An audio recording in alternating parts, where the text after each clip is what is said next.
Usaha menjual pakaian kini menjadi salah satu sektor yang menjanjikan, dengan potensi pasar yang terus berkembang. Berikut adalah jenis-jenis usaha pakaian. Usaha garmen skala kecil atau tailor.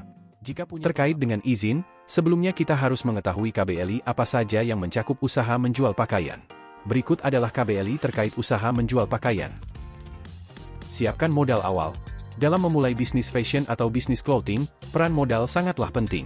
Namun, modal sedikit atau banyak bukan satu-satunya penentu keberhasilan bisnis Anda.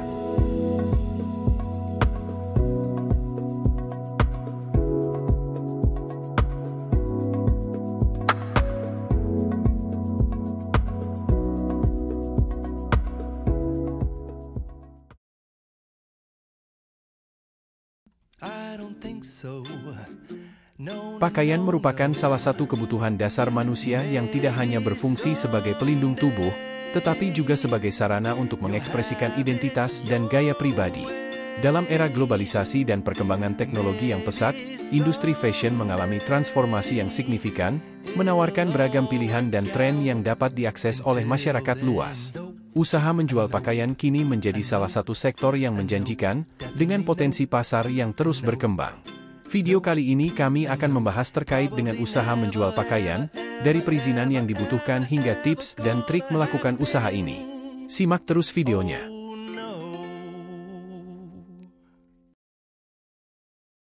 Hai semua, kembali lagi bersama kami di channel Hakim Membaca. Bisnis pakaian atau fashion adalah ide bisnis yang menjual berbagai produk terkait fashion. Mulai dari baju, celana, jaket, pakaian dalam, jas, hingga aksesoris. Berikut adalah jenis-jenis usaha pakaian. Usaha garmen skala kecil atau tailor. Jika punya pengalaman menjahit atau pernah bekerja di garmen, kamu dapat mencoba usaha garmen skala kecil. Untuk meningkatkan produksi, tentunya kamu perlu memperkerjakan sejumlah penjahit dan staf pendukung. Pilih jenis usaha pakaian yang mau kamu geluti. Apakah blus wanita, pakaian pria, baju dalam, baju anak-anak, dan sebagainya. Kemudian jual hasil usaha garmenmu ke sejumlah pengecer. Bisa juga kamu membuat situs e-commerce dan menjualnya secara grosir. Bisnis subkontrak garmen. Jika ingin menjalankan bisnis ini, kamu perlu membangun jaringan dengan pabrik garmen besar. Untuk menyelesaikan pesanan dengan tepat waktu, pabrik-pabrik besar ini tentu mencari subkontraktor. Dalam bisnis ini, kamu tidak perlu menangani pembeli dan melakukan promosi kepada end user. Kamu pun tak perlu memusingkan soal bahan baku. Pabrik-pabrik yang menjadi klienmu mungkin saja memintamu untuk melakukan finishing pada pakaian setengah jadi dan sudah menyiapkan bahan bakunya. Factory Outlet. Factory Outlet sering disingkat jadi FO, biasanya pakaian yang dijual adalah sisa ekspor yang kelebihan atau tidak lulus quality control. Menurut Collins Dictionary, Factory Outlet adalah sebuah toko yang menjual barang-barang reject yang masih layak pakai dengan harga yang murah. Factory Outlet bisa jadi jenis usaha pakaian yang berpeluang tinggi mendatangkan keuntungan bagimu. Namun, kamu perlu membangun jaringanmu agar mendapatkan stok sisa ekspor untuk dijual. Jika tidak punya ruang display untuk menjual secara offline, kamu bisa menjualnya secara online melalui situs marketplace. Grosir garmen, jenis usaha ini bisa sangat menguntungkan dan dapat dimulai dari skala kecil. Dalam bisnis grosir garmen, kamu memperoleh garmen dari berbagai produsen dan merek dalam jumlah banyak. Kamu dapat mendistribusikannya dan menjualnya ke berbagai toko eceran. Garmen dalam jumlah besar yang dijual secara kodian bisa didapat di kota besar atau pusat manufaktur. Selain itu, kamu dapat mendistribusikannya ke toko-toko pakaian di kota kecil atau daerah yang lebih jauh dari pusat manufaktur. Jasa print dan bordir. Usaha ini tidak harus melulu berurusan dengan mendesain dan memproduksi pakaian baru. Ada juga bisnis penunjang seperti print atau sablon dan bordir untuk menambah nilai pakaian. Sejumlah pabrik garmen berskala kecil, biasanya tidak memiliki alat dan mesin yang diperlukan untuk mencetak gambar pada baju atau menambahkan bordir. Peluang ini bisa kamu manfaatkan untuk mendirikan usaha jasa print dan bordir. Thrift shop atau jual pakaian bekas. Secara umum, thrift shop diartikan sebagai bisnis jual pakaian bekas. Walaupun bekas, kualitasnya masih bagus dan layak pakai. Usaha ini tidak memerlukan modal besar, sebab Anda bisa menjadi seorang dropshipper maupun reseller. Bagi Anda yang ingin menjalankan bisnis ini, ada baiknya untuk mencari supplier terpercaya. Kemudian, pastikan kualitas pakaian yang dijual selalu dalam kondisi baik. Jangan lupa untuk mencucinya sampai bersih dan wangi terlebih dahulu sebelum menjualnya. Jasa penyewaan kostum. Penggunaan kostum biasanya sekali pakai saja karena menyesuaikan dengan konteks acara.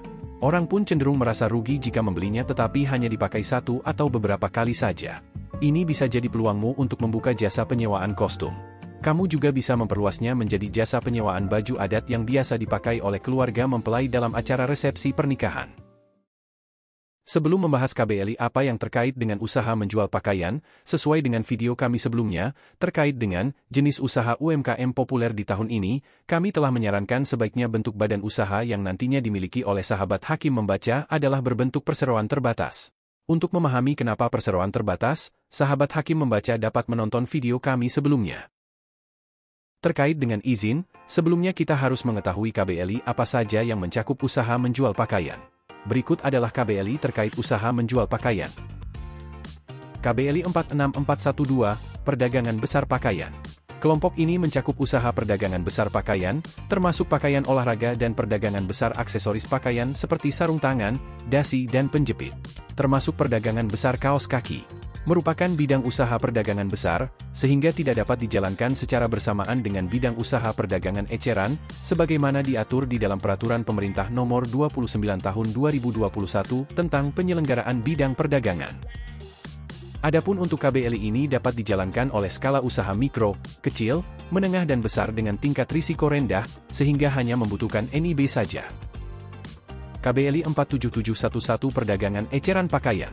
Kelompok ini mencakup usaha perdagangan eceran khusus pakaian, baik terbuat dari tekstil, kulit, maupun kulit buatan, seperti kemeja, celana, jas, mantel, jaket, piyama, kebaya, blus, rok, daster, singlet, kutang, BH, gaun, rok dalam, baju bayi, pakaian tari, pakaian adat, mukena dan jubah.